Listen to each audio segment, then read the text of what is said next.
जाना हो तो कैसे जाएगा, लेकिन जिसके पास आज 150-200 रुपए हो वो भी कार पे यात्रा कर सकता है। तो एक एक वर्ड मैं आपको दे रहा हूँ take away. Uberization of Indian machinery, Amulization of the total production system. इस पे आपको और थॉट को रिफाइन कीजिए और आप इसको सोचिए, इस पे काम करने की जरूरत है। दूसरा क्या है कि रिसोर्स ऑप्टिमाइजेशन। अभी क्या था, हमारा प्रोडक्शन सेंट्रिक अप्रोच था। प्रोडक्शन सेंट्रिक से हमने कहा मार्केट सेंट्रिक जा रहे हैं, प्रॉफिट सेंट्रिक जा रहे हैं। Now countries self sufficiency in the food है, तो हमें अब नंबर ऑफ वर्टिकल्स को बनाना है और हमें वर्टिकल्स को अलाइन करना है प्रो नेचर। जैसा कि अभी डॉक्टर साहब ने आपको बताया कि जहाँ पे पैडी ग्रोइंग एरिया थी वहां पे हमें नहीं चाहिए था, नॉन कन्वेंशनल एरिया में आ गई। तो नॉन कन्वेंशनल एरिया में आ गई तो डाइवर्सिफिकेशन की बात कर रहे हैं कि आप डाइवर्सिफिकेशन की बात उसमें लाइए। डाइवर्सिफिकेशन में उनको क्या चाहिए, then FPO can help, private उनके, because ultimately produce should be procured.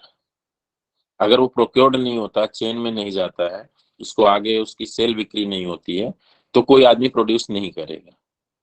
तो डाइवर्सिफिकेशन लाना है तो उससे पहले वहां पे इंस्टीट्यूशनल मैकेनिज्म भी have to establish for the purchase of the goods, that is very important. दूसरा क्या करना है कि आपको अब sir I have a question sir.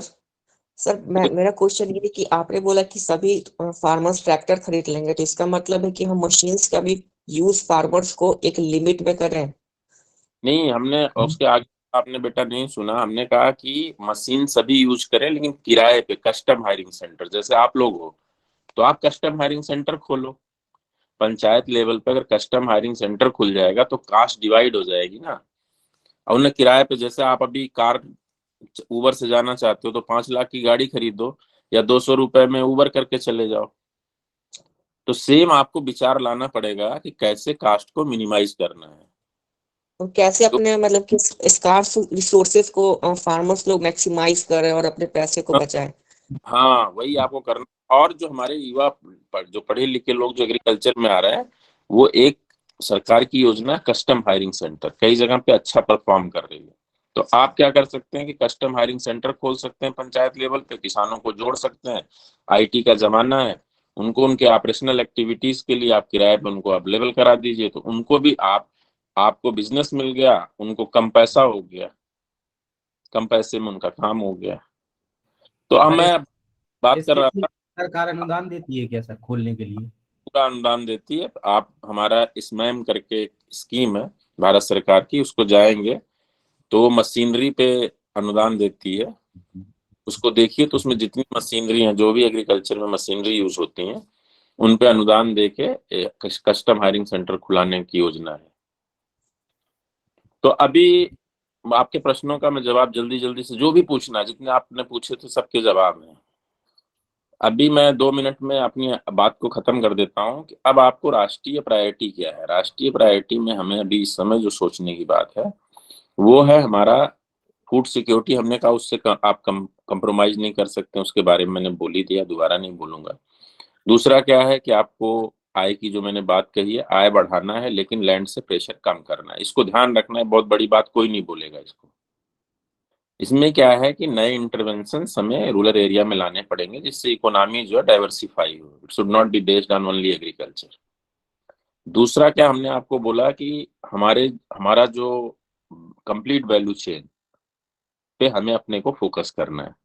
Third, अगर आप देखो तो इस समय जो हम लोगों को प्रॉब्लम है वो है आयल सीड की। आयल में इंडिया अभी भी टोटली डिपेंडेंट है, मतलब 60% हमारा जो आयल जो हम लोग अपने यहाँ कंजम्पशन है उसको हम इंपोर्ट करते हैं। आपके सामने इसलिए रहा कि युवा हो, सोचो, कुछ आइडिया ले आओ, कुछ स्टार्टअप ले आओ, कुछ इनोवेशन ले आओ। इसलिए आगे मैं आपके इशूज फ्लैग कर रहा हूँ, मैं बहुत ज्यादा इसको उसमें नहीं ले जा रहा हूँ, एक सिंप्लीफाइड वे में आपको राष्ट्र का परिदृश्य दिखा रहा हूँ।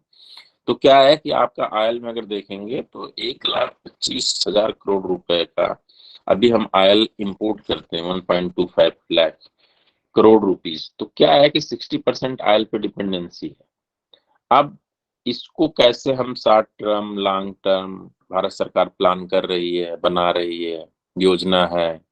आपने देखा कि इस पे हम काम करने के लिए ऑयल मिशन पे जोर दे रहे हैं। तो आप एज एग्रीकल्चर ग्रेजुएट्स देखिए कि कोई स्टार्टअप है, बना सकता हूँ क्या, कोई ऑयल के बारे में कोई नया आइडिया ला सकता हूँ तो क्या। तो ये जो हमारा ऑयल का एक बहुत बड़ा हमारे लिए प्रॉब्लम है। आप पढ़ो, आप तो बच्चे हो, उसमें डालो ऑयल पाम मिशन अभी लॉन्च किया गया है, पूरा कई हजार करोड़ का है ऑयल मिशन। फिर हमारे मस्टर्ड पे काम हो रहा है, सोयाबीन पे काम हो रहा है। आप देखो हमारी कौन कौन सी ऑयल हैं, कौन कौन से ऑयल कॉरिडोर्स हैं। बहुत ज्यादा मैं बोल सकता हूँ इन सब पे, लेकिन मैं आज जस्ट आपको थ्रो कर रहा हूँ क्योंकि आपकी तरफ से आप अपना चिंतन इसमें बढ़ाओ कि कैसे हमारे ऑयल की सफिशिएंसी की जाए। फूड ग्रेन सफिशिएंसी हो गई, पल्सेज में हम लोग डेफिसिट थे, now it is a good condition in the pulses. We launch seed hub बनाया, पल्स के लिए काम किया। आपको याद होगा 2014-15 में मोजाम्बिक भी लोग गए, विदेशों में घूम रहे थे कहाँ लैंड लेके हम पल्सेज ग्रो कर सकते हैं। Now the situation is comfortable, but in the case of oil still it is not comfortable. दूसरा आपका जैसे कि अलाइड सेक्टर्स में वी आर वेरी कंफर्टेबल, जिसमें हमारा animal and animal based product है, fish and fish based product है, उनमें हम बहुत अच्छे हैं। तीसरा आपका हार्टिकल्चर है, हार्टिकल्चर में ग्रोथ इज वेरी गुड।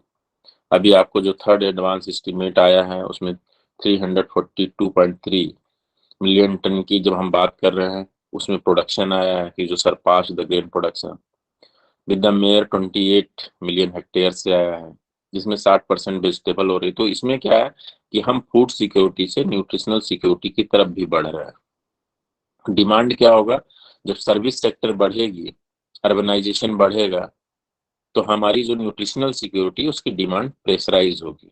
ये पूरे जो भी देश विकास किए हैं उसमें आप देखेंगे कि जो हमारी फूड बास्केट है वो डाइवर्सिफाई होती है। तो फूड बास्केट जब डाइवर्सिफाई होती है, अब मैं हनी मिशन देखता हूँ राष्ट्र में, तो मैं जाता हूँ जहाँ देखता हूँ कि हनी की इतनी डिमांड आ रही है, क्योंकि क्यों लोगों को लगता है कि ये जब से कोविड आया तो हनी को लोगों ने खाना शुरू किया हल्दी के साथ, कोई ब्लैक पेपर के साथ खा रहा है, कोई चाय में यूज कर रहा है। They are saying that it is a immunity booster का काम करती है। अभी हम लोग इसमें 700 से 800 करोड़ के बीच में एक्सपोर्ट पहुंच गया हमारा हनी के में। तो हनी एक जो हम लोगों ने इसको फिफ्थ इनपुट के रूप में डाला, जैसे आपका मशरूम है। तो ये छोटी छोटी चीजें जो थी जिनको पहले नहीं लिया जाता था, तो फ्रूट हो गया, वेजिटेबल हो गया, आपका हनी जैसे मैंने बताया ये हो गया। आपकी स्पाइसेस हैं, वो केवल 3% उनका एरिया है, अगर आप देखें प्रोडक्शन में शेयर है, बट वो 16% एक्सपोर्ट करती हैं। तो जो इंडियन स्पाइसेस था, बेसिकली जब आप इतिहास पढ़ोगे तो इंडियन स्पाइसेस से ही हमारा एक्सपोर्ट चलता था। वाणिज्य हम बहुत ज्यादा स्पाइसेस के लिए ही करते थे। तो इंडिया की जो खोज हुई वो भी स्पाइसेस के लिए ही हुई। तो वो एक हमारा सर फूड सिक्योरिटी के लिए हम फूड हैजार्ड से फूड को प्रिवेंट करें तो वो ज्यादा बेटर होगा, और उसे प्रिजर्व करने के लिए कोई इंस्ट्रूमेंट्स अगर रहे तो। अब चलिए मैं अपनी बात को यहीं विराम देता हूँ। अगर आपके अंदर क्यूरियोसिटी है, पूछिए, क्या पूछ रहे हैं, बोलिए। Excuse me, sir. Hmm My name is Anuj Joshi, sir. I'm from ITM University. So my question is, what are the best options to improve the sustainable intensification of agriculture? You see, beta, it's a very good question. It is like a good job. Sustainable intensification. You see, sustainable intensification, sustainability, if you see the definition, what I have taken in the form of production, but you have added something. So have you heard circular economy is the best, means utilizing the input of the agriculture from the farm itself. So if you are not dependent more and more on the fossil fuel, and you are aware about the carbon footprint and water footprint of your produce and how you are mitigating it, that is the only way for the sustainable intensification of agriculture. So you develop your mindset, your respect, because nobody is talking about carbon footprint, water footprint. Like using drip irrigation, simple I am telling you, at 70 to 80% water utilization you are. So it means what you are doing, water saving you are doing, number one. Number two, water footprint you are decreasing over that. And the third is that the carbon footprint you are reducing. The same way, suppose that if you are using the input produced there, and optimum resource utilization. Keep in that is a tagline. Optimum resource utilization by any means, by your agronomic practices, by breeding practices, by intervention of the technology, then only sustainability you can achieve. So on the cost of the something, if you are producing and not taking care of that, it means you are not sustainable. So that's why, if you remember in my speech, I say pro-nature crop production. Pro-nature crop production carries the meaning of the sustainable intensification of the agriculture. Next, please. Thank you, sir. पूछो धड़ाधड़ पूछो. Good evening sir, my name is Ajay Singh from IIM Bikaner. Sir, जैसा कि आपने बताया cluster level पे जो machinery centre के लिए, जैसा कि आपने बताया, तो सर उस यूनिट पे जैसे फूड प्रोसेसिंग यूनिट का भी गवर्नमेंट ने कुछ पीछे बेटा बहुत अच्छा है. फूड इंडस्ट्री में मैं तो तुम लोगों को कहता हूँ कि तुम लोग ज्यादा से ज्यादा 2-3 घंटा ये पढ़ा करो मिनिस्ट्री के स्कीम. बहुत अच्छा क्वेश्चन है कि AIF एग्री इंफ्रा फंड है.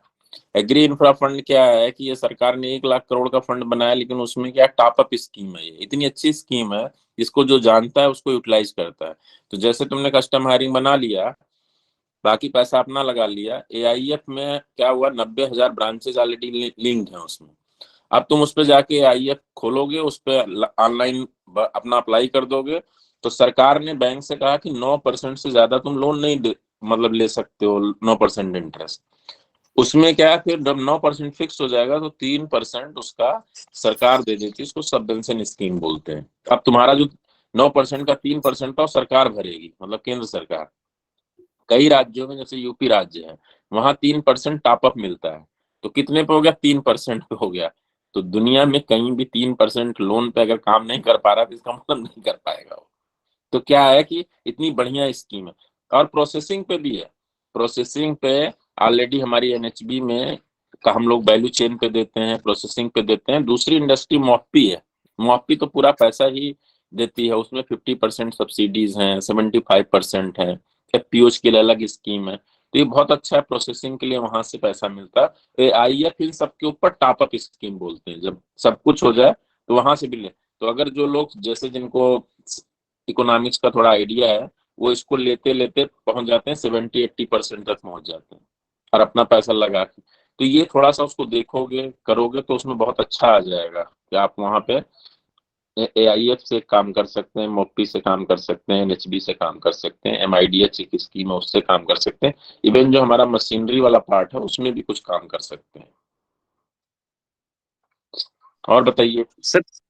ये सर सेकंड क्वेश्चन सर ये है कि जैसे फूड प्रोसेसिंग यूनिट जो होती है, जैसे फार्मर से रॉ मटेरियल खरीद के कंपनी जब वो बाय प्रोडक्ट बना के फार्मर को वापस देती है, तो सर उसका प्राइस हाई हो जाता है. तो अगर food processing unit cluster level पे हो गई तो फिर जो बाय प्रोडक्ट होगा सर उस पे कुछ होगा?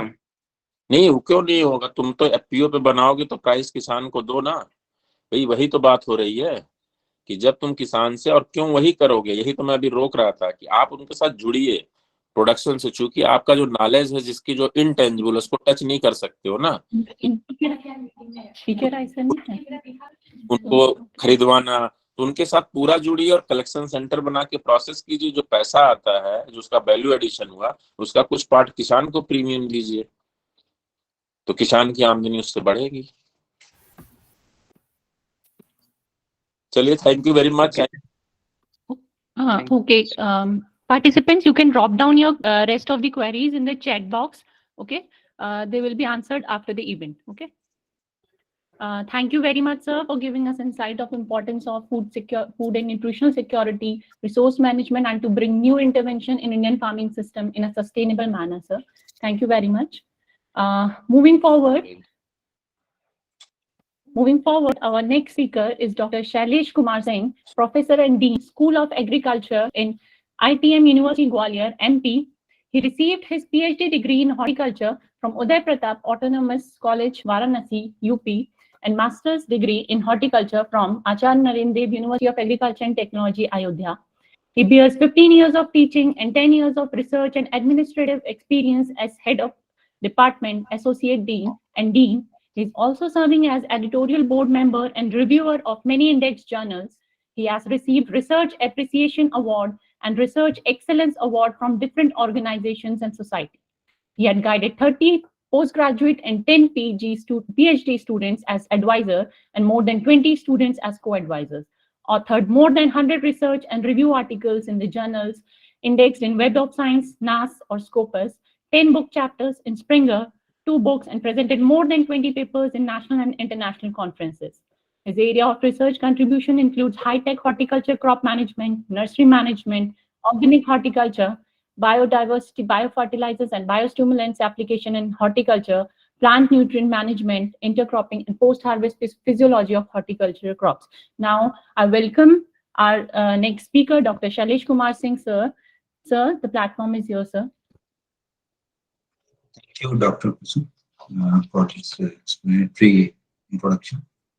And I feel gratitude to Dr. Anil, Secretary of Hindustan Agricultural Research Welfare Society, for providing me this platform to interact with the students.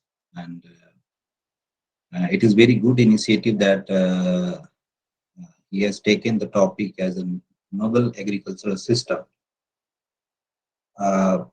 major focusing over the current scenario or current prospects of the agriculture system. And before this discussion, I would like to give my gratitude to Dr. Jitendra Kumar sir, Honorable former Vice Chancellor of Govind Ballabh Pant University of Agriculture and Technology. It is good to listen to him and his overview about the Indian agriculture system. Dr. Prabhat sir, Commissioner Horticulture, really has information regarding the government schemes will be helpful to the students. And yes, the present era of agriculture is really a sustainable and a stable kind of situation, and we have seen throughout this COVID period that different areas have got recession, but Indian agriculture is still flourishing well even under this situation. So yes, I will be in Hindi.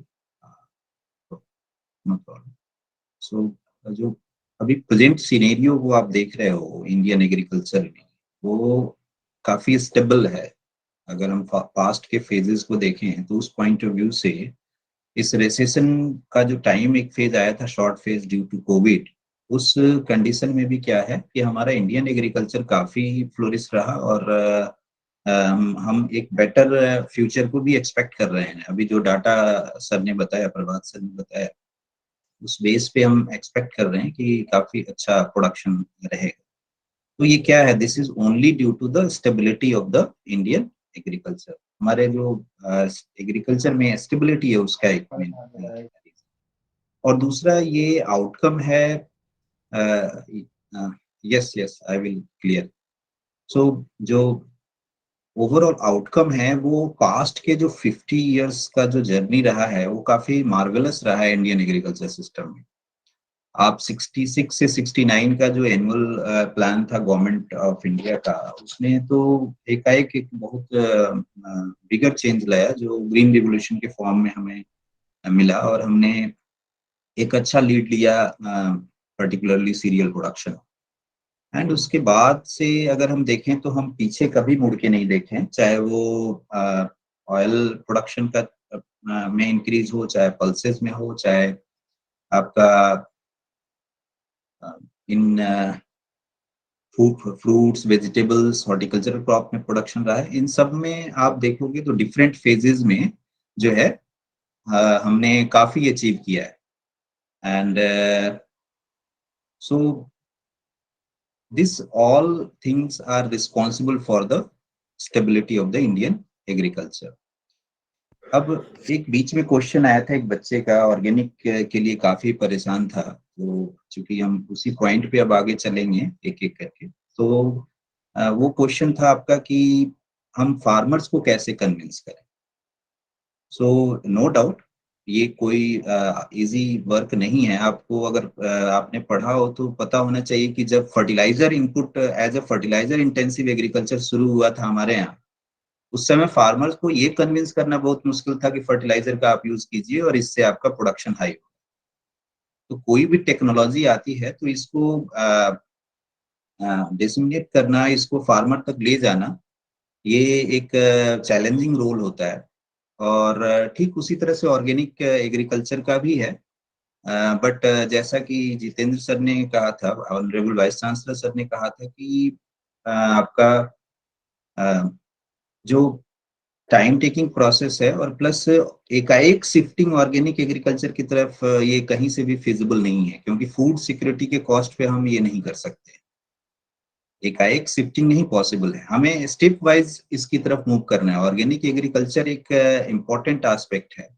Obviously जो chemical का use करने से जो हमें नुकसान हो रहा है, पर्टिकुलरली जो सॉइल क्वालिटी का, वाटर क्वालिटी का, और इससे तरह तरह के डिजीज अकरेंस भी बढ़ रहे हैं, तो इनको कम करने के लिए ऑर्गेनिक की तरफ हमें मूवमेंट करना होगा। बट कंप्लीट रिप्लेसमेंट तो ये पॉसिबल ही नहीं है। और ऑर्गेनिक एग्रीकल्चर को हमें पर्टिकुलरली सिर्फ FYM और इन सब चीजों से ही, बायो फर्टिलाइजर इन सब तक ही नहीं सोचना चाहिए। एक बहुत बड़ा एरिया है जिसमें कि बायो स्टिमुलेंट का यूज करना है, ये भी एक बहुत इंपॉर्टेंट एरिया है जिसकी तरफ सोचने की जरूरत है। तो अभी हम ऑर्गेनिक एग्रीकल्चर में उस रिसर्च लेवल तक नहीं पहुंचे हैं जिससे हम ये कह सकें कि इट शुड बी 100% इम्प्लीमेंट। हमें अभी बहुत कुछ उस फील्ड में करना बाकी है, जिससे कि फार्मर्स को हम ये एश्योर कर सकें कि ऑर्गेनिक एग्रीकल्चर के बाद आपको किसी भी तरह का लॉस नहीं होगा। तो वो कैसे होगा? विदाउट प्रैक्टिकल एक्सपोजर वो नहीं होगा। विदाउट प्रैक्टिकल लेवल पे फार्मर्स को दिखा करके नहीं किया जा सकता। Coming to the most important agenda of this workshop, जो मशीनरीज और आर्टिफिशियल इंटेलिजेंस का इन्वॉल्वमेंट हुआ है, प्रिसीजन फार्मिंग का जो डेवलपमेंट हुआ है, इसके ऊपर आना चाह रहे हैं।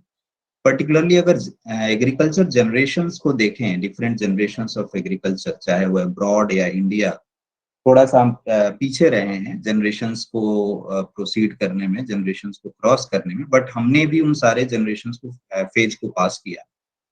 एग्रीकल्चर फर्स्ट जनरेशन जो था आपका 18th सेंचुरी के आसपास आया था, वहाँ जो मेजर पावर ड्राइविंग सोर्स था वो वाटर था, स्टीम था। ये सारे जो थे आप उसको कह सकते हो कि completely traditional system of agriculture. उसमें धीरे धीरे मैकेनाइजेशन की एंट्री शुरू हो गई थी, अगर आप समझे तो। बेसिकली अर्बन एग्रीकल्चर रिवॉल्यूशन उस समय कोइंसाइड किया था अरब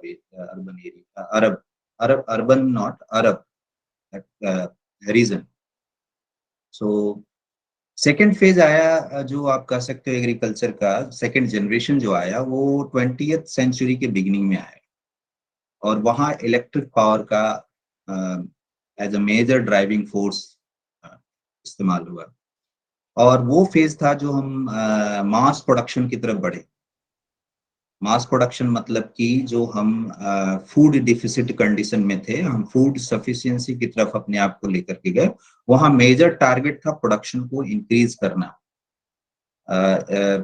जैसा कि सर ने बताया था कि फूड सिक्योरिटी एक इम्पॉर्टेंट एस्पेक्ट है, इसको कॉम्प्रोमाइज नहीं किया जा सकता। और आपको अगर याद हो तो पास्ट की जितनी भी लड़ाई हुई है उसमें सबसे बड़ा, अगर किसी ने अगर कोई विजय प्राप्त किया है तो 2 सोर्सेज को डिस्ट्रॉय करके, एक तो खाने पीने की सामग्री को डिस्ट्रॉय कर दो, वो रास्ता ब्लॉक कर दो जहां से खाने पीने की अवेलेबिलिटी ना मिले, और दूसरा जहां बम बारूद रखा है, जहां अटैकिंग मटेरियल्स रखे हैं, उसको डिस्ट्रॉय कर दो। आप जीत जाओगे वो लड़ाई। आपको पता है कि जब तक हम उस सिचुएशन में थे 1960s के आसपास, तब तक हम कई उस इर्द गिर्द में कई लड़ाइयां हमने झेली, और हम डर भी, हमारे अंदर एक डर भी रहता था अपने पड़ोसी देशों से। लेकिन आज के डेट में आपको किसी भी बात के लिए डरने की जरूरत नहीं है। क्यों? इसमें अगर बॉर्डर सिक्योरिटी है तो साथ साथ फूड सिक्योरिटी भी है।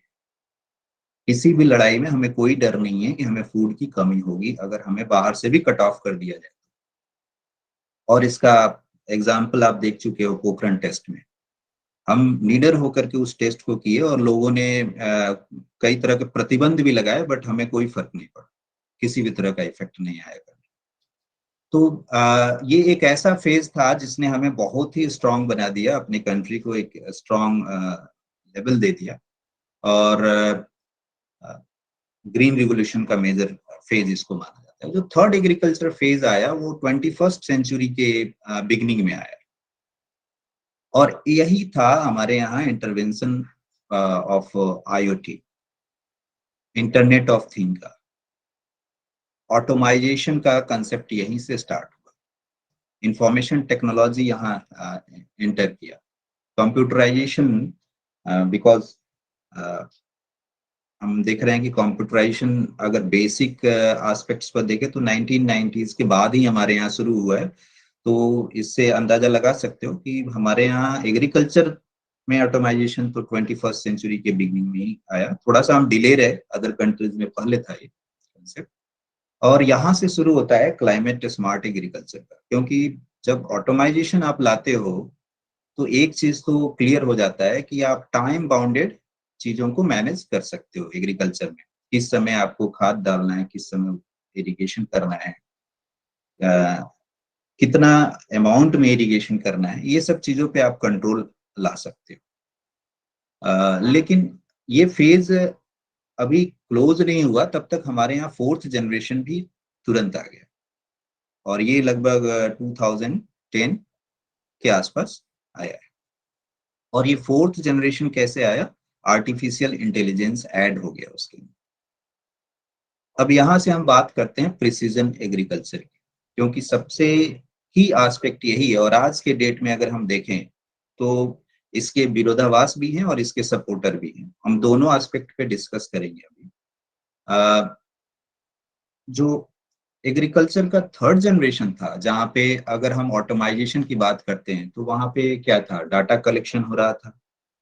डाटा कलेक्शन आपने जो भी देखा कि NPK डोज आप पढ़ते होगे, recommended dose of fertiliser for wheat for this, ये कैसे आया, कहाँ से आया? ये रिसर्च हुआ, हमारे साइंटिस्ट जो थे डिफरेंट रिसर्च इंस्टीट्यूशन पे, उन्होंने रिसर्च किया, वो डाटा इंफॉर्मेशन सोर्स का काम किया। That data that was collected was analysed, उस डाटा की स्टोरेज हुई, प्रोसेसिंग हुई, एनालिसिस हुई, और एनालिसिस के बाद जो भी चेक एंड बैलेंस, जो भी इंप्रूवमेंट करने की जरूरत थी वो किया गया। और यहाँ इंफॉर्मेशन टेक्नोलॉजी का काफी सपोर्ट रहा, क्योंकि इसके बिना इतने लार्ज अमाउंट और वॉल्यूमिनस डाटा की हैंडलिंग नहीं हो सकती। तो ये फेज इस फेज में ऐड होने लगा आर्टिफिशियल इंटेलिजेंस। तो आर्टिफिशियल इंटेलिजेंस जब भी आता है तो 2 पॉइंट पे वर्क करता है, इस चीज को ध्यान रखें। ये जो फेज हमने एक साइक्लिक फिनोमिना बताया 3rd जनरेशन ऑफ एग्रीकल्चर का, जिसमें कि आपका data collection, storage, processing, analysis and control और management, so it is a cyclic phenomena. अब इसमें 2 ऐसे प्लेटफॉर्म थे जहां पे आर्टिफिशियल इंटेलिजेंस का इन्वॉल्वमेंट किया।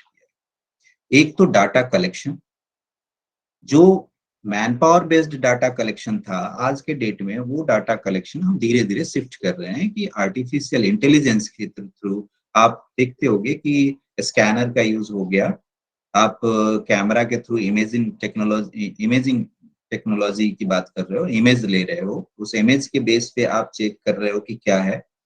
आप सेंसर का यूज कर रहे हो, सेंसर के बेस पे आप पता कर रहे हो कि आपके सॉइल में कितनी न्यूट्रिएंट्स है, क्या लेवल है न्यूट्रिशन का। इधर even you are precisely finding that ki what is the level of nutrients today and what will be the level tomorrow. So every day, every minute change in the nutrient level into the soil. Soil के अंदर हर एक समय पे nutrient level, water level के changes को आप इन sensor technology के through use कर सकते हो। यहाँ इन्वॉल्व क्या हो रहा है? डाटा कलेक्शन में आर्टिफिशियल इंटेलिजेंस का रोल बनता है। जो दूसरा साइट है आर्टिफिशियल इंटेलिजेंस का, वो साइट होता है जब आप एनालिसिस कर ले रहे हो डाटा का, तो एनालिसिस के बाद एक्शन होना जरूरी है। अगर नाइट्रोजन का लेवल कम है, सेंसर ने बताया कि नाइट्रोजन का लेवल कम है, तो फिर वो एनालिसिस के बाद एक्शन क्या होगा? एक्शन ये होगा कि नाइट्रोजन डिस्चार्ज किया जाएगा, नाइट्रोजन ऐड किया जाएगा उसमें। और कब तक वो ऐड होगा? जब तक कि वो लेवल जो मिनिमम रिक्वायरमेंट लेवल है नाइट्रोजन का वो ना आ जाए। उस सॉइल के लिए, उस प्लांट के लिए। उससे तो ये दो ऐसे फेज होते हैं जहां पे आर्टिफिशियल इंटेलिजेंस की जरूरत होती है, और इन दोनों जगहों पे आप सेंसर एंड इफेक्टर, दो कंसेप्ट होते हैं। सेंसर यानी जो आपका डाटा सेंस करके, डाटा कलेक्ट करके ला करके ऐड कर दे रहा है, और दूसरा इफेक्टर जो एक्शन के लिए प्रोपेल कर रहा है।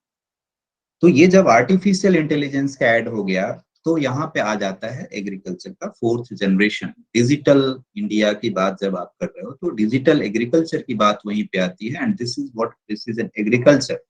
Precision agriculture means complete effective utilization of nutrient or all input resources, you can say complete efficient utilization, सारे input का एक efficient utilization। efficient utilization कब होगा? जब minimum input पे maximum effect आएगा। as much as less as per the need of individual crop, not individual area, not individual field, not individual you can say hectares or acres, it is individual crop।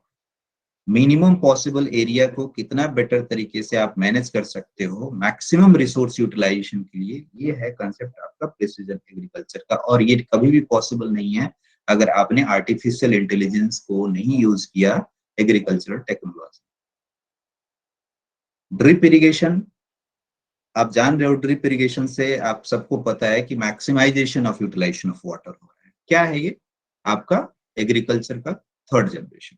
लेकिन इसमें जब तक आप control measures नहीं लगाओगे, sensor लगा करके moisture level नहीं लोगे, और फिर डिस्चार्ज को ऑटोमेटिक कंट्रोल नहीं डालोगे, तब तक आपका आर्टिफिशियल इंटेलिजेंस का यूटिलाइजेशन नहीं हुआ।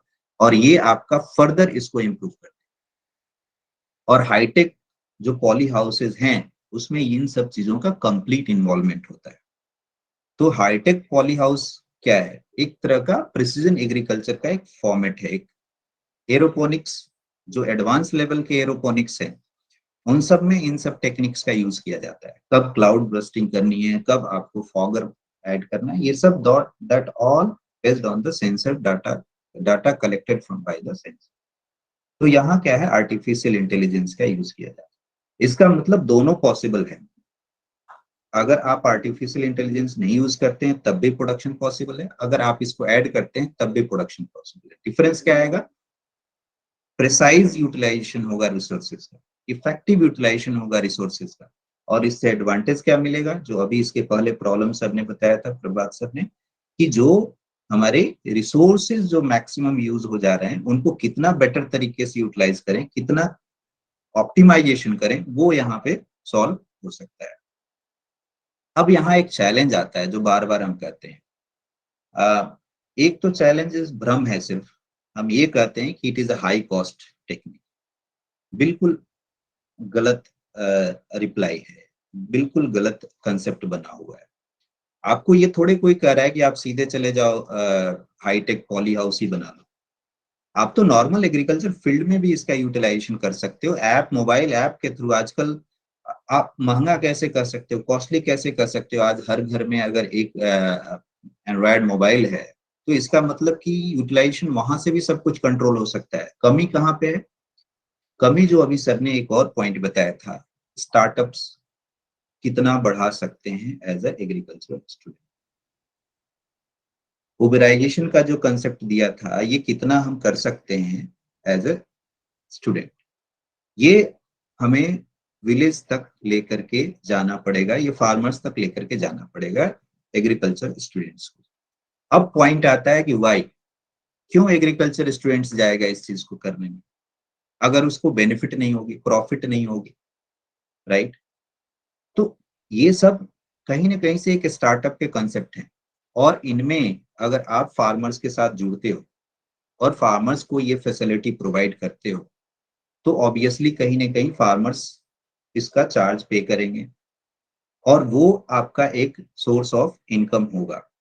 यस, बात वही हो गई। विलेज में जाने के बाद आपको एक सबसे बड़ा जो चैलेंजिंग टास्क होगा वो फार्मर्स को करना होगा। आप छोटे लेवल से शुरू करके इसको बड़े लेवल तक ले जा सकते हो। ये चैलेंजिंग होने के बावजूद आप देखोगे कि बहुत सारी कंपनीज जो है आज के डेट में काफी डेवलप कर। देहात कंपनी आप नाम सुन रहे हो, बहुत कब का, अभी तुरंत की ग्रोथ स्टार्ट की हुई कंपनी, और आज के डेट में एक बहुत बड़ी ब्रांड बन चुकी है। वैसे ही there are so many company जिन्होंने स्टार्ट किया तो शुरू से एक इंडिविजुअल और फ्यू मेंबर्स के टीम से, लेकिन स्लोली दे हैव ग्रोन, और आज के डेट में वो काफी अच्छा परफॉर्म कर रहे हैं। तो हम भी अगर एज अ टीम स्टार्ट करते हैं इन सब की चीजों को तो जरूर प्रॉफिटेबल रहेगा। जो दूसरा चैलेंजिंग पार्ट आता है इसका, कि लोगों का कहना ये होता है कि अगर मैकेनाइजेशन होगा तो फिर क्या होगा कि आपका जो जॉब प्रोफाइल कम होगा। तो इसमें बिल्कुल भी नहीं है possible. Agriculture fourth generation is not a last generation. अभी जो फ्यूचर स्कोप की बात की जा रही है, फ्यूचर जनरेशन की बात की जा रही है, आने वाले टाइम में जो फिफ्थ जनरेशन हम सोच रहे हैं, वो वहां रिकॉन्साइलेशन हो रहा है आपका मैन का और मशीन, ह्यूमन बीइंग का और मशीनरीज का। मतलब मशीनरीज और ह्यूमन बीइंग्स टोटली दो अपोजिट साइड हो जाते हैं। ह्यूमन बीइंग एक लेबर फोर्स है, मशीन जो है लेबर फोर्स को कम करती है। आर्टिफिशियल इंटेलिजेंस और ये स्टार्टअप्स के जो आइडियाज हैं, इनके थ्रू क्या होगा कि इनके बीच में रिकॉन्साइलेशन होगा। ये दोनों के बीच में जो अपोजिट है वो एक सिनर्जेटिक इफेक्ट की तरह से काम करेगा, और जिस समय ये सिनर्जेटिक एस्पेक्ट्स पे काम करेगा, वो जो होगा दैट इज द करेक्ट और you can say balanced, most balanced stage of the agriculture. सबसे बैलेंस्ड एग्रीकल्चर स्टेज होगा। और आप ये श्योर रहो कि फाइनली मैकेनाइजेशन के बावजूद भी एग्रीकल्चर ह्यूमन हैंड में ही आना है, ह्यूमन माइंड के अकॉर्डिंग ही कंट्रोल होना है। यानी man power, mind power will be needed. हाँ, ये जरूर डिफरेंस होगा कि स्किल्ड मैन पावर की जरूरत बढ़ जाएगी। तो फिर वही तो जरूरत है आज के डेट में। अगर एग्रीकल्चर स्टूडेंट पास आउट हो रहे हैं और उनके पास स्किल है, तो इस स्किल्स का यूटिलाइजेशन होना चाहिए बेटर तरीके से, बेटर प्रोडक्शन पॉइंट। तो ये जो 4-5 जनरेशन, 5th जनरेशन जो एक्सपेक्ट कर रहे हैं, वो ऐसे नहीं है। आपने डाटाबेस अगर आप ध्यान दो तो स्मार्ट एग्रीकल्चर का आज के डेट में, करंट टाइम पीरियड पे टोटल 12.4 बिलियन जो है कंट्रीब्यूशन है, मार्केट वैल्यू है 12.4 बिलियन आज प्रेजेंट टाइम में स्मार्ट एग्रीकल्चर की जो बात करते हैं, प्रिसीजन एग्रीकल्चर की बात करते हैं। और ये एक्सपेक्ट किया जा रहा है कि बाई 26, मतलब 4 to 5 years के अंदर, by 26 it is going to be nearly 34.1 billion. ये प्रेडिक्शन है, बट ऑब्वियसली एक डाटाबेस के ऊपर प्रेडिक्शन है। अगर इसमें सिर्फ एक एग्रीकल्चर रोबोटिक्स की बात करें, सिर्फ रोबोटिक्स की बात करें, तो वो आज के डेट में 6 बिलियन का कंट्रीब्यूशन है मार्केट वैल्यू में, और आने वाले टाइम में 26 तक 20.6 बिलियन तक का कंट्रीब्यूशन, मार्केट कंट्रीब्यूशन माना जा रहा है। एग्रीकल्चरल रोबोटिक्स की बात कर रहे हैं। Agricultural industrial information, internet of things जो बात कर रहे हैं, आईओटी की बात जो कर रहे हैं, वो आज के डेट में 4 बिलियन के आसपास है, और ये एक्सपेक्ट किया जा रहा है कि 7 बिलियन तक वर्ल्ड मार्केट में इसका कंट्रीब्यूशन होगा बाई 26। आर्टिफिशियल इंटेलिजेंस जो आप करंट टाइम में 1 बिलियन के लेवल पे है, वो 4 बिलियन तक एक्सपेक्ट किया जा रहा है बाई 26। अब पूरा वर्ल्ड जब इसकी तरफ है और एक डाटाबेस है जिसका आउटकम आ रहा है, उस आउटकम के बेस पे इस डिमांड का प्रेडिक्शन किया जा रहा है, वहां इंडियन एग्रीकल्चर को भी इस कॉन्सेप्ट पे वर्क करना पड़ेगा।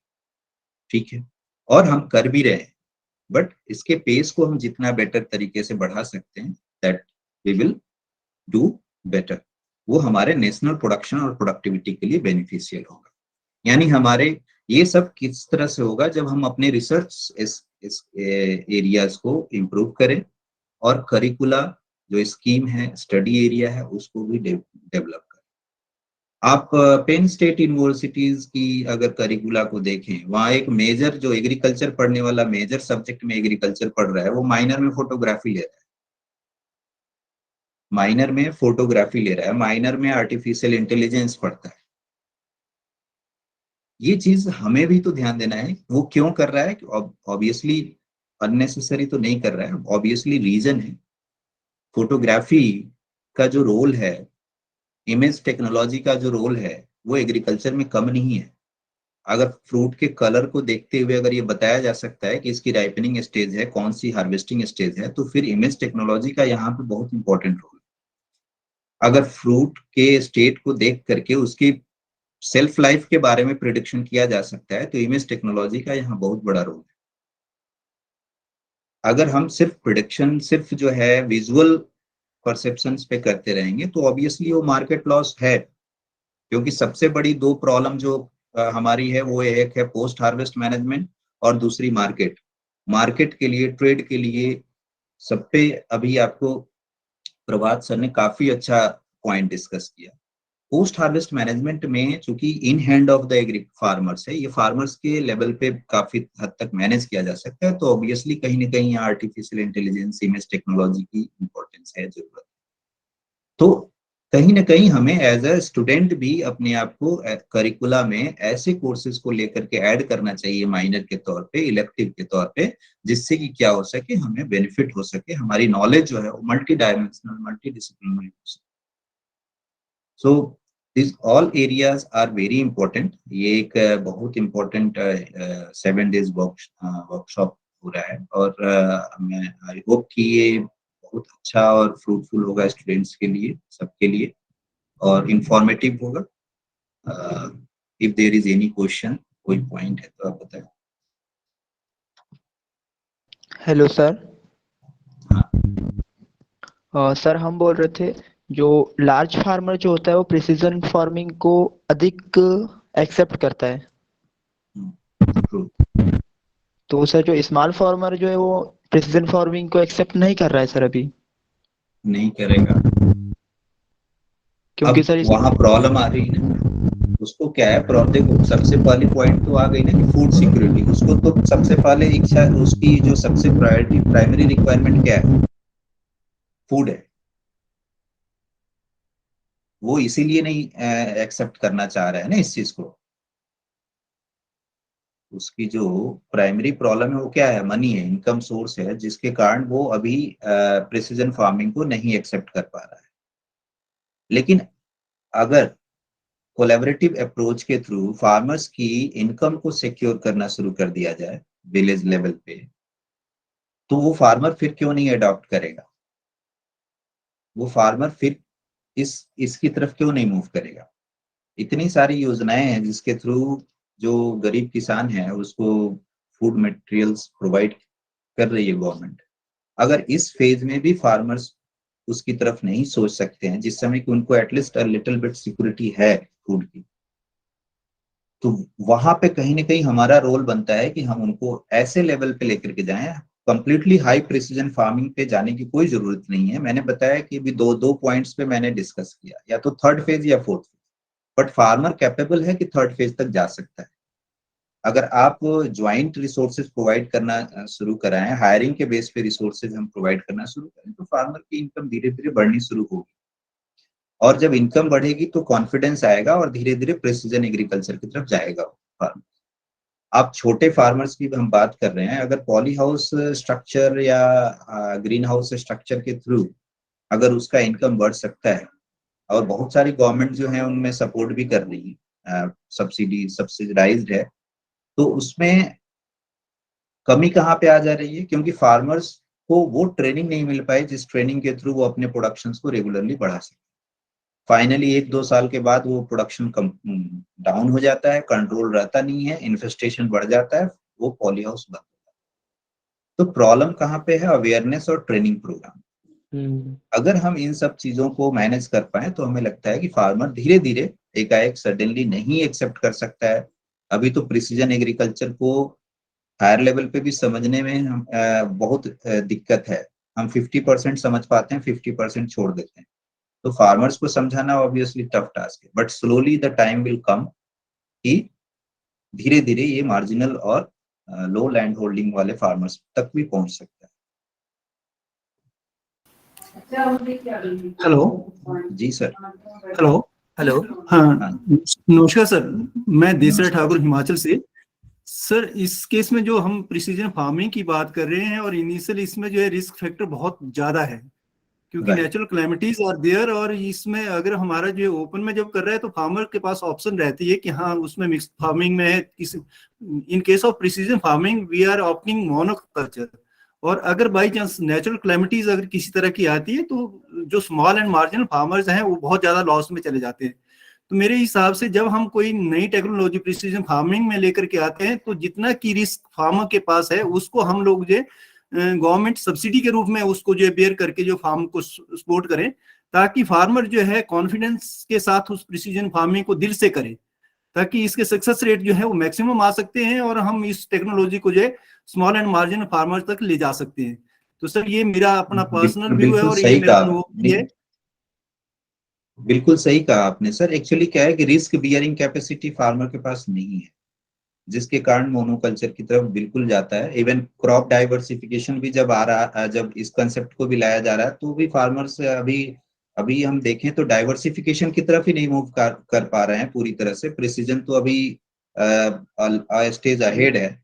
तो वो रिस्क बियरिंग कैपेसिटी जब तक गवर्नमेंट इंटरवेंशन से नहीं प्रोवाइड हो पाएगा तब तक थोड़ा ये दिक्कत तो रहेगा ही रहेगा। बट नो डाउट गवर्नमेंट कहीं ना कहीं देखिए सपोर्टिव तो हो रही है। आप जो सब्सिडीज डिफरेंट लेवल पे मिल रहा है, मैकेनाइजेशन को उसने बढ़ाया है सब्सिडीज के कारण।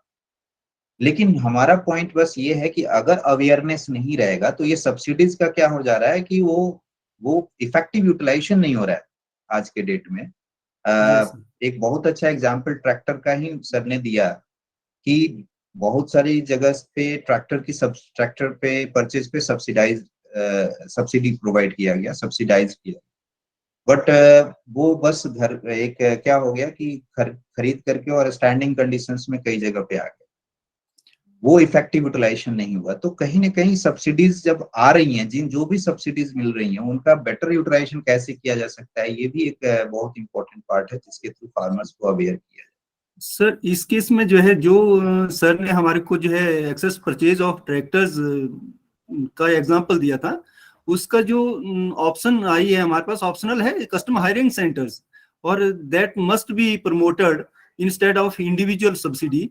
अगर कस्टमर हायरिंग सेंटर्स आते हैं तो मैक्सिमम यूटिलाइजेशन ऑफ रिसोर्सेज हो जाएगा हमारा, और सब्सिडी भी जो है सही तरह से यूटिलाइज हो जाएगी। तो उसमें तो हम लोग काम कर ही रहे हैं और उसका फार्मर्स मैक्सिमम बेनिफिट भी ले रहे हैं। और अभी जितने भी एग्रीकल्चर ग्रेजुएट्स हैं उनके पास बहुत बढ़िया ऑप्शन है कि हाँ अगर 2-3 विलेजेस को और ये एक पंचायत, पूरी पंचायत में एक कस्टमर हायरिंग सेंटर आ जाता है तो he can earn and best services can be provided to the farmers. तो ये हमारे पास एक ऑप्शन आई है कस्टमर हायरिंग सेंटर से। परंतु जो प्रिसीजन फार्मिंग और दूसरे मैक्सिमम प्रोडक्टिविटी की बात करते हैं हम प्रिसीजन फार्मिंग से, तो उस केस में हमें जो है श्योरिटी देनी पड़ेगी। जहां फूड सिक्योरिटी की बात करते हैं वहां फार्मर सिक्योरिटी भी हमें जो है ध्यान में रखनी पड़ेगी। और जितना हम सब्सिडी अमाउंट डिफरेंट स्कीम्स में देते हैं तो वहां हमें एक पायलट बेसिस पर किसी विलेज को वो करके अडॉप्ट करके उसमें जो है सारे इनपुट्स जो है उनको जो हम प्रिसीजन फार्मिंग के आधार पर दें, परंतु जो उसके लॉसेज हैं, रिस्क हैं, उसको गवर्नमेंट जो इंश्योर कर दे कि हाँ if losses will be there that will be met by the government itself, then we can have a best results। बिल्कुल सही कह रहे हैं सर। लो वहां पे बॉटलनेक यही आ जा रही है ना, जो अभी गवर्नमेंट की कुछ पॉलिसीज आ रही थी, चाहे गवर्नमेंट के जो रेगुलेशंस आ रहे थे पर्टिकुलरली एग्रीकल्चर के लिए, तो उस पे भी ऑब्स्टेकल्स आ गए पॉइंट्स। ये भी एक बहुत बड़ा चैलेंज रहा, क्योंकि ऐसे में रिस्क फैक्टर को इंश्योर करना तब तक पॉसिबल नहीं होगा जब तक आप पूरी तरह से उसको स्टैंडर्डाइज नहीं करें, उस एरिया को अपने कंट्रोल में न लें, रेगुलेशंस में न लें। नहीं तो फिर वही हो जाएगा, बाढ़ कितनी एरिया में आया, कितने एरिया में फ्लड आया, और जो भी उनका पेमेंट करना है कर दिया, किसी को मिला किसी को नहीं मिला। लेकिन ये अगर जब तक चलता रहेगा ये सब, तब तक कुछ भी हम नहीं कर सकते। बट अगर प्रिसीजन फार्मिंग को कहीं पे करना है तो प्रॉपरली रेगुलेटेड एरिया लेकर के करना पड़ेगा गवर्नमेंट के। पायलट बेसिस पर it is possible sir, if we are confining to some area and we are getting best results, then we can aware the farming community on that basis also. Sure sir, right. Thank you very much sir, my name is Kumar Kaushik. I have a question sir, precision farming होती क्या है? देखो precision farming की जो definitions वगैरह तो चलो छोड़ दो, मैं बट सिंपल 2 पॉइंट बताऊंगा। एक तो minimization of resource for maximization of yield, कम से कम इनपुट लागत में उसकी कितना बेस्ट से बेस्ट प्रोडक्शन की तरफ जा सकते हैं, ये एक मेजर प्रिंसिपल है। और इसको करने के लिए हमें पर क्रॉप जो रिक्वायरमेंट होती है वही देना है, इससे ज्यादा नहीं देना है, हमें वेस्टेज की तरफ नहीं जाना है। जैसे आप कह रहे हो ना, एक बहुत बड़ी चैलेंजिंग है क्लासेस में, क्या होता है कि बच्चा इंग्लिश का भी बैठा है, हिंदी का भी बैठा है। अब इंग्लिश वाला कह रहा है हमें इंग्लिश में चाहिए, हिंदी वाला कह रहा है कि हमें हिंदी में चाहिए। अब what is problem to the teacher? क्योंकि हिंदी वाले की एफिशिएंसी तभी बढ़ेगी जब उसको हिंदी में समझाया जाएगा, इंग्लिश वाले की एफिशिएंसी तभी बढ़ेगी जब वो इंग्लिश में समझाया जाएगा। मतलब क्या हुआ, इंडिविजुअल स्टूडेंट्स को इंडिविजुअल वे में ट्रीट करने की जरूरत। ठीक उसी तरह से प्रिसीजन एग्रीकल्चर वो ये इंश्योर करता है कि हर क्रॉप को, चाहे जितने डाइवर्सिफाइड क्रॉप्स हैं, हर क्रॉप को उनको as per the requirement he input दिया जाए, जिससे कि उनकी एफिशिएंसी, प्रोडक्शन एफिशिएंसी बढ़े। अगर आप एक को ज्यादा दे देते हो, एक को कम दे देते हो, मान लो एक प्लांट की रिक्वायरमेंट कम है और आपने उसे ज्यादा दे दिया, तो वो एक्सेस क्या होगा, या तो वेस्टेज होगा या प्रॉब्लम भी क्रिएट कर सकता है, टॉक्सिक भी हो सकता है। अगर सिर्फ न्यूट्रिएंट की बात करें तो वाटर में क्या होगा, अगर कुछ एरिया में हमें ड्राउट सिचुएशन है, कुछ में नॉर्मल वाटर है, फिर भी पूरे फील्ड का इरिगेशन आपने कर दिया, तो एक जगह क्या हो गया, आपका वाटर लॉगिंग का भी कंडीशंस आ सकता है। तो आप एक प्रॉब्लम सॉल्व करने जा रहे हैं, तब तक दूसरी प्रॉब्लम क्रिएट हो जा रही है। प्रिसीजन एग्रीकल्चर इसी को मिनिमाइज करता है, इसी को रिमूव करता है। सर मुझे लगता है कि स्मॉल फार्मर्स इसलिए अडेप्ट नहीं कर पा रहे कि उनके पास नॉलेज और क्लैरिटी नहीं है, ये बात एक लेवल तक सही है, लेकिन अभी सर ने जो एक बहुत अच्छा पॉइंट बताया था, आपने सुना होगा कि फार्मर्स तो भाई उसके पास वो छोटा सा एरिया है, उसी से सारी चीज करनी है, खाना भी है और अपनी फैमिली की अदर नीड भी पूरी करनी है। तो वो रिस्क क्यों ले, जब उसको नॉर्मल कल्टीवेशन से उतना मिल रहा है जिससे कि अपना जैसे अपना फैमिली संभाल रहा है, तो वो रिस्क क्यों ले जिसमें कि सर्टेनिटी नहीं है, उसको डर है कि कुछ भी हो सकता है, इसमें लॉस भी हो सकता है ना। तो अभी सर ने इस चीज को काफी अच्छा क्लियर किया था। नमस्कार sir. Okay. Sorry to interrupt you all. Participants, I request you all to please drop down your questions on chat box, please. We'll answer it later at the end of the event. We are already running late behind the schedule.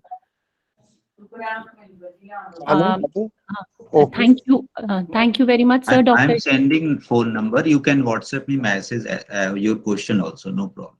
Ma'am, sir, my last question is, sir.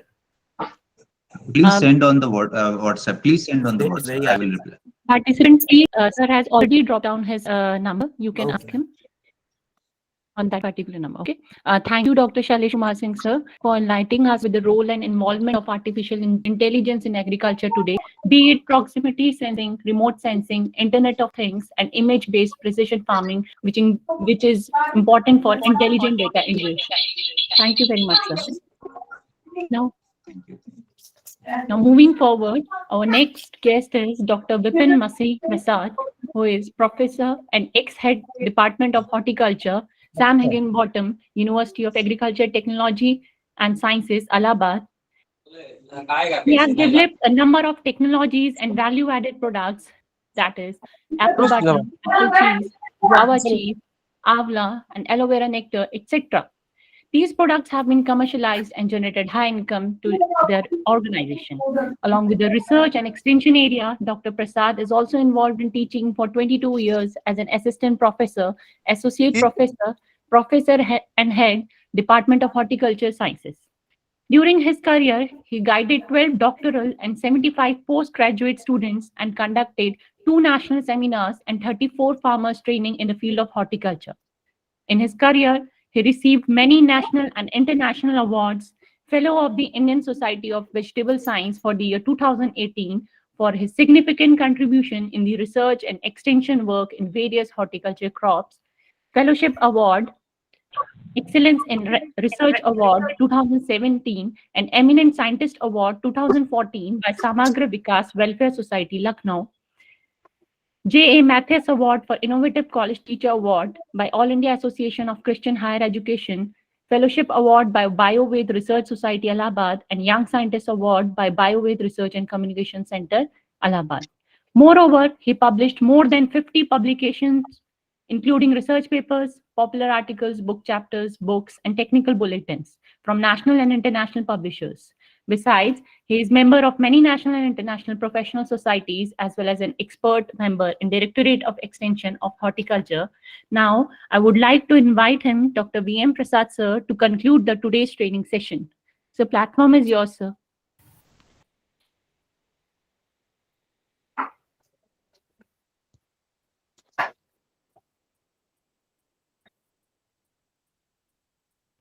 Sir, you're not audible.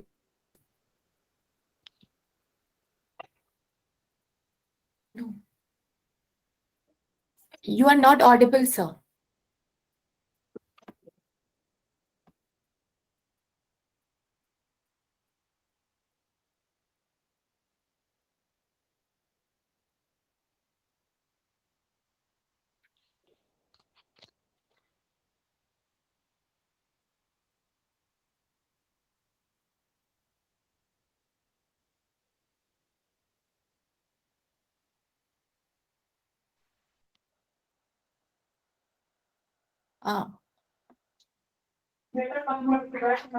Sir, kindly unmute your mic, sir.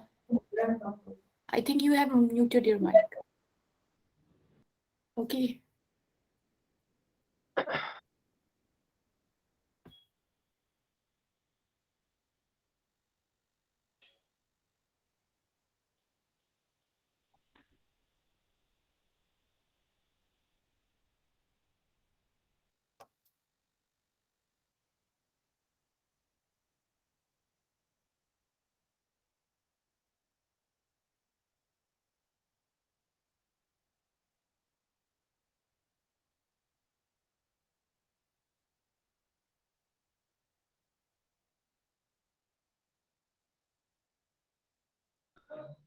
Sir, voice is not clear.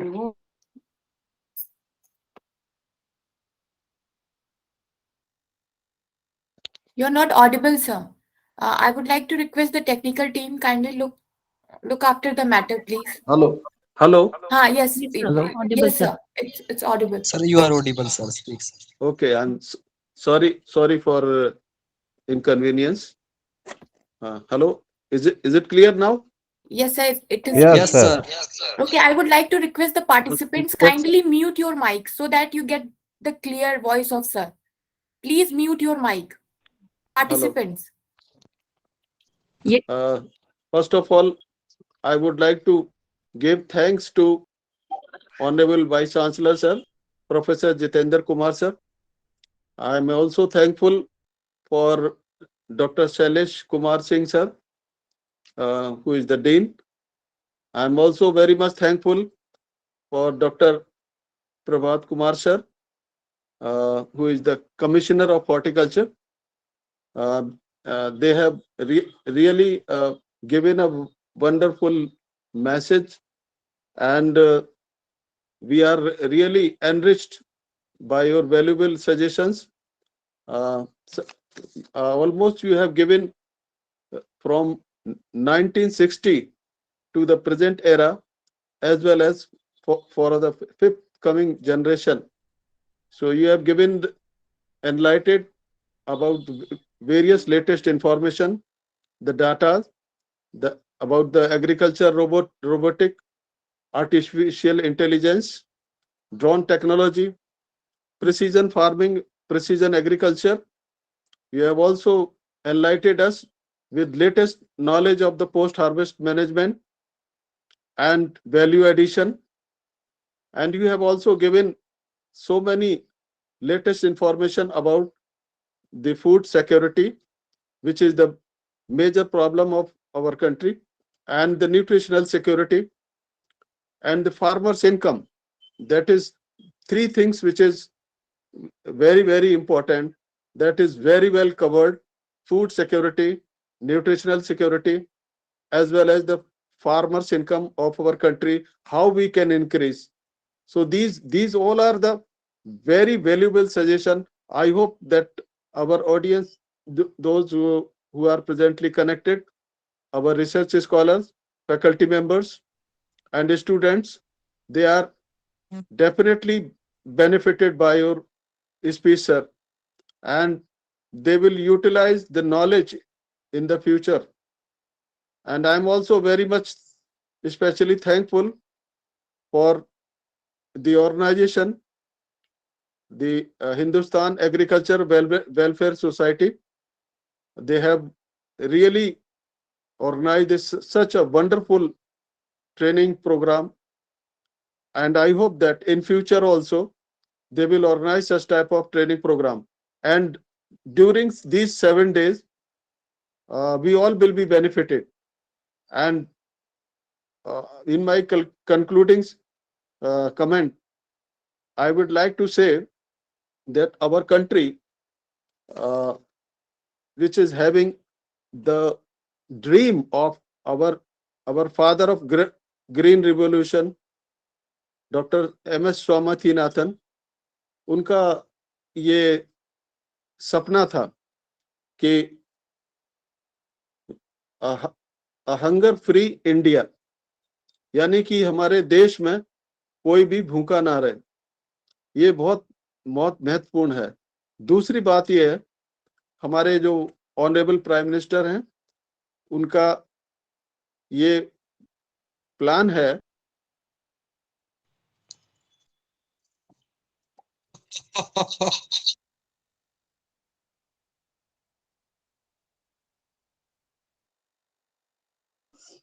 Sir, voice is not clear, sir. Sir, your voice is not audible again. I think there is some network issue.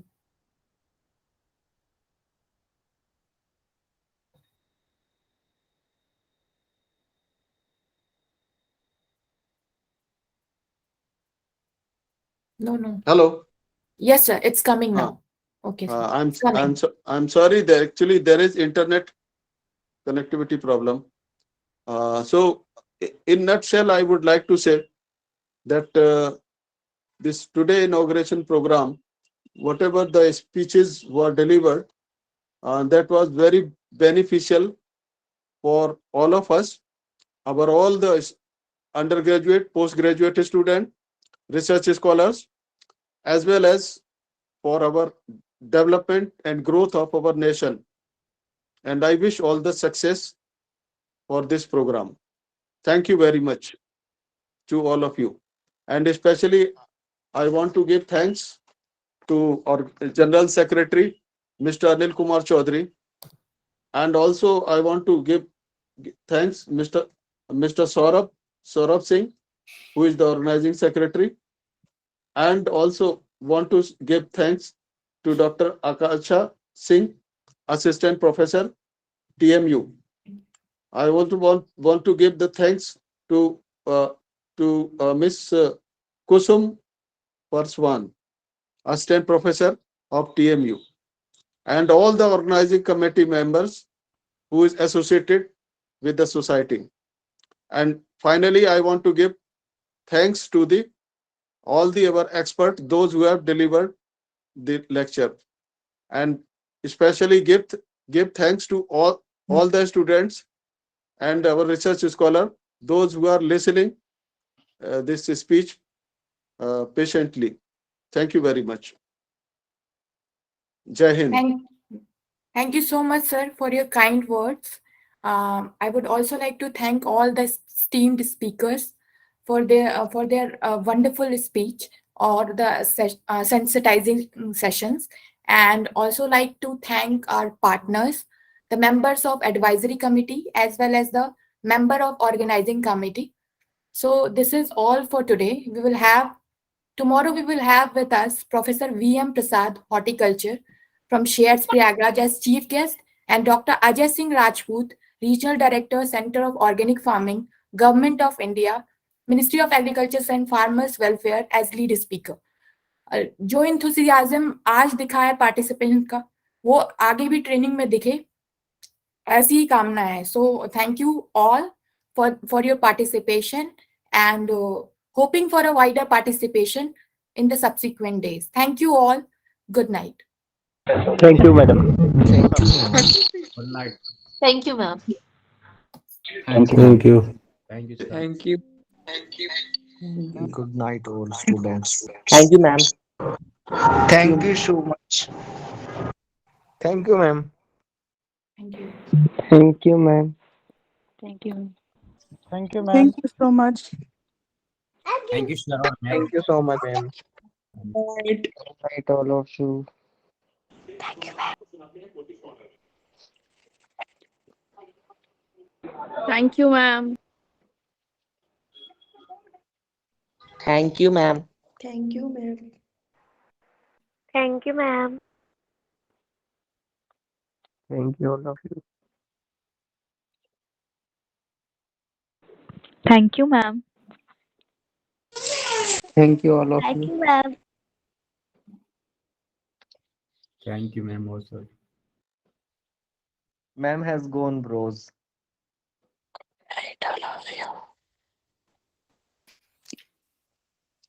Thanks a lot, everyone.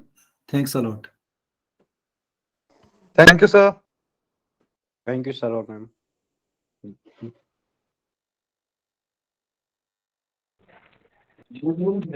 धन्यवाद. धन्यवाद परमवीर भाई. Thank you, ma'am. धन्यवाद भाई गुरप्रीत भाई. धन्यवाद. Bye-bye. Bye bye. Bye bye Gurpreet Thank you, भाई. sir. Vipin भाई thank you. Vipin भाई थैंक यू. मयंक भाई थैंक यू. हरिओम भाई, नवीन भाई, सबको thank you. Paramvir group bye bye. ऐसे ही क्लास अटेंड करो.